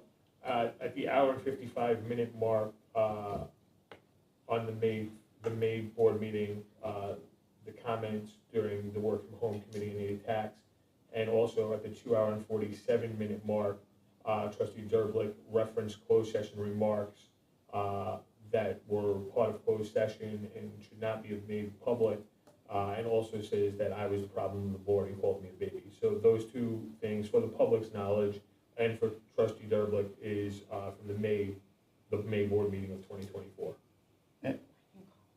In addition, the email that you sent to the director is, I mean, I don't know the date of that email, but you sent that email, it's very clear. The director had to respond to that email, clarifying that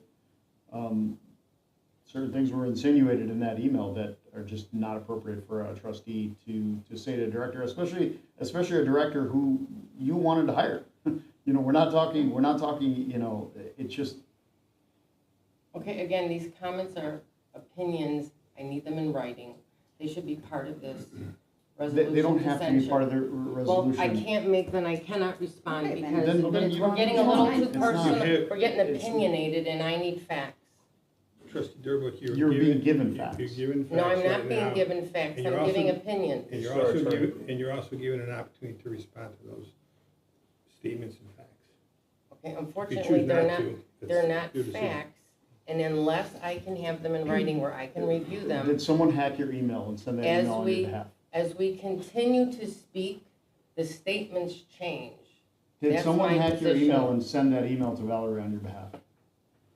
Is someone here like I have possessing you no and talking idea on what your behalf? email you're talking about, what comments, so I can't address You it. know, you can hide around. I'm not hiding, I have no problem, I addressed everything you presented to me. Okay. So we I have a would just- resolution on the table, we have had some discussion.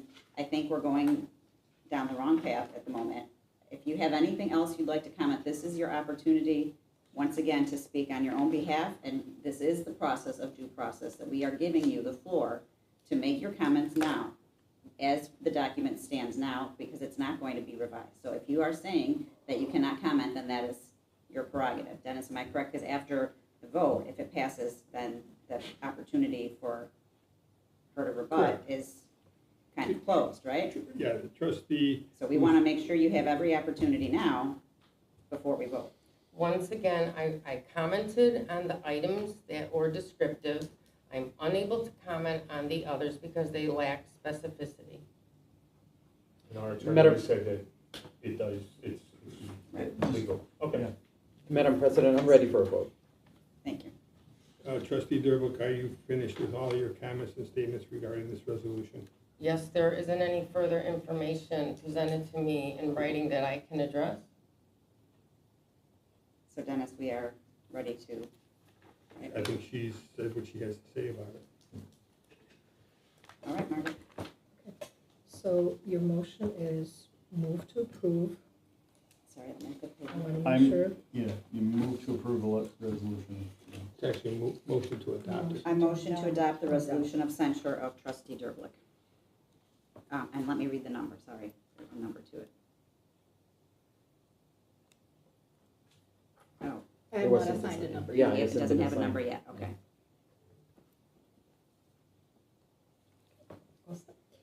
Trustee Kadir, Yes. trustee Durblick, No. trustee Schonfeld, No. treasurer Batello, Yes. secretary Rosansky, Pass for now. vice president Trunko, Yes. president Keen, Yes. president, secretary Rosansky. It's a hard decision. I guess. Yes. Okay. It is 5 yeses, 2 noes, passes.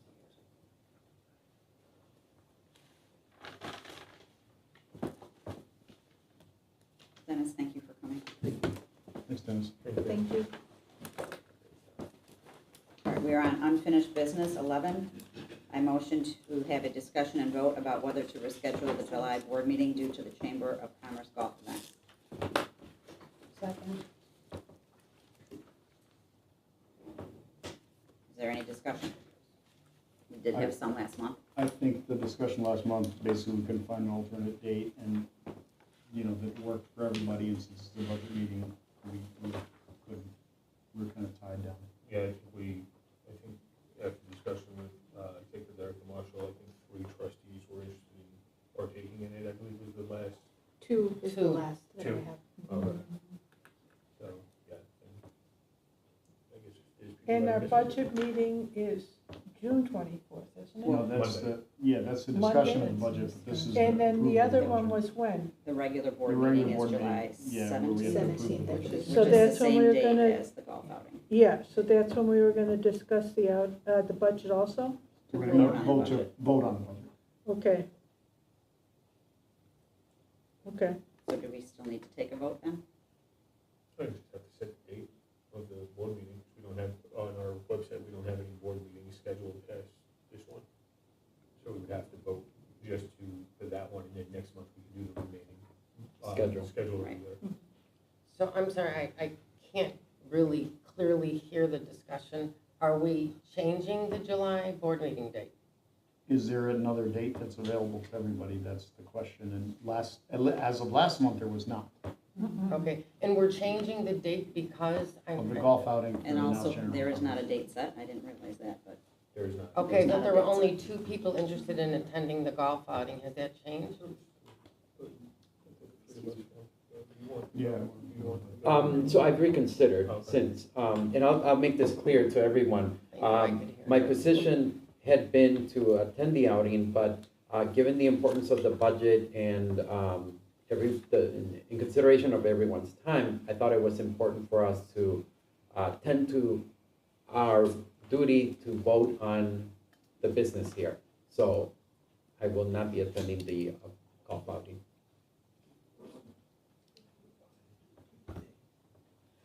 Is it possible that we have one meeting scheduled to review the budget, June 24th?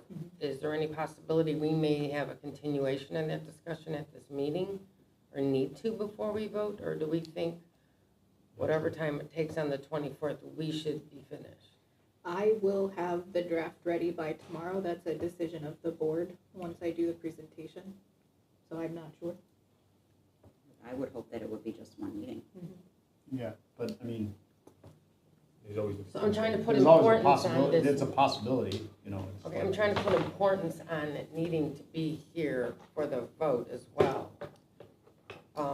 Okay, well, thank you So for you're that. suggesting having an earlier budget meeting than before our next meeting? No, I'm concerned if we change this date, we may need this date to pull this budget together, you know, even if we need another hour or two. I'm not sure what's going to come up in the budget discussion, but we do want to vote on it this date. So I think we're in line with the dates for publishing and what have you, correct? We absolutely are. Okay, then.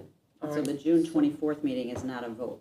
No. It's just, No, okay. no, but I'm concerned about switching this, and we really need to have a decision by this date to go forward. Just wanted to make that clear. Sure. All right, so is anyone proposing a different date? Or are we going to try to do the July 17th? Okay, so maybe I'd like to make an amended motion then, because it's not a reschedule, we are voting on scheduling the July board meeting since it's not scheduled. So I would like to make an amended motion to vote to schedule the regular July board meeting for July 17th. Second. Why wasn't it scheduled? Because It's the our new calendar fiscal year, year. yes. It's always July to June. It's always third Wednesday, but it's not. Because we had 4 board meetings and the budget this month, I did not have time to prepare a calendar of board meetings. That's fine, that's fine. So at that meeting, we will That's set the fine. dates for the rest of the year. Okay. I'm not criticizing No, anybody, I I'm just just want to know explaining. why. Yeah. Okay, cool, thank you.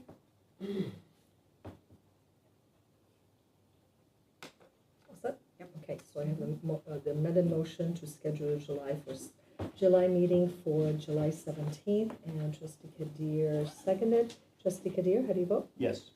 Trustee Derblick? Yes. Treasurer? Trustee Schoenfeld, thank you. Treasurer Vitello? Yes. Secretary Rosansky? Yes. Vice President Trunko? No. No, okay. President Keen? Yes. 6-1 passes.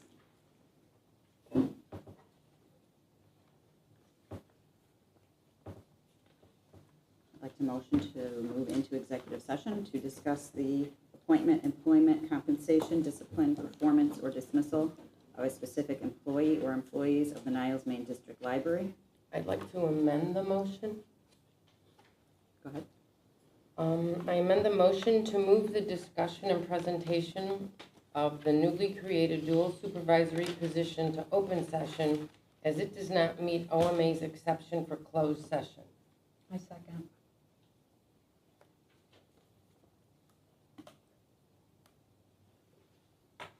That isn't the only thing we're discussing, is it?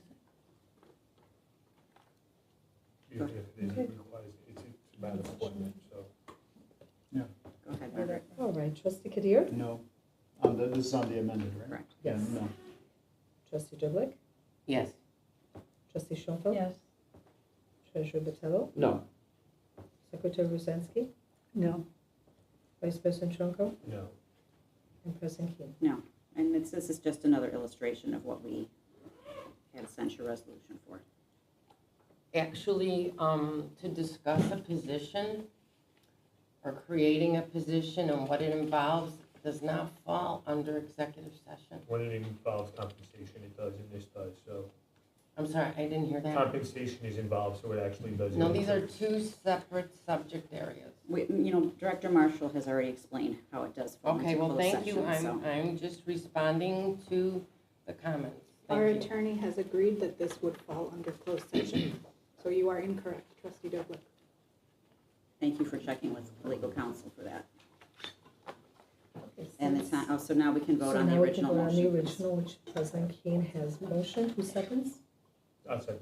Thank you. And trustee Kadir? Yes. Trustee Doblick? No. Trustee Schoenfeld? No. Treasurer Botello? Yes. Secretary Rosansky? Yes. Vice President Trunko? Yes. President Keane? Yes, it's 8:55. Thank you so much.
to move?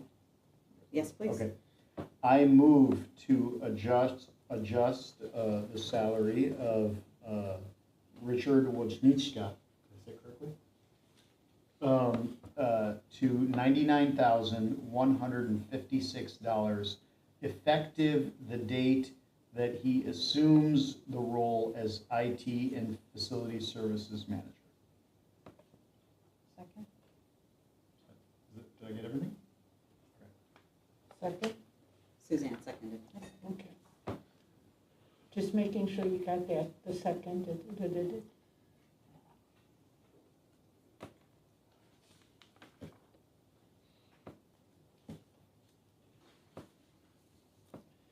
Okay. Um, Roll call to vote. I didn't Trustee need- Kadir? Yes. Trustee Derblick? Yes. Trustee Schoenfeld? Treasurer Patello? Yes. Secretary Rosansky? Yes. Vice President Trunko? Yes. President Keen? Yes. 7-0 passes. I'd like to just publicly thank you for your continued support, in me and the staff that I supervise, and thank you so much. Thank you. Thank you, Thank Rich, you. for all you do. So we have other now. We do Yes, have we other. do have If other. anyone has any other. All right then, is there a motion to adjourn? I move to adjourn the regular meeting. Second? Okay, at 9:53. 9:53 p.m. We're actually done before 10. Okay, wait. So Trustee And then next Kadir? time we- Yes. Trustee Derblick? Yes. Trustee Schoenfeld? Treasurer Patello? Yes. Secretary Rosansky? Yes. Vice President Trunko? Yes. President Keen? Yes. Hooray!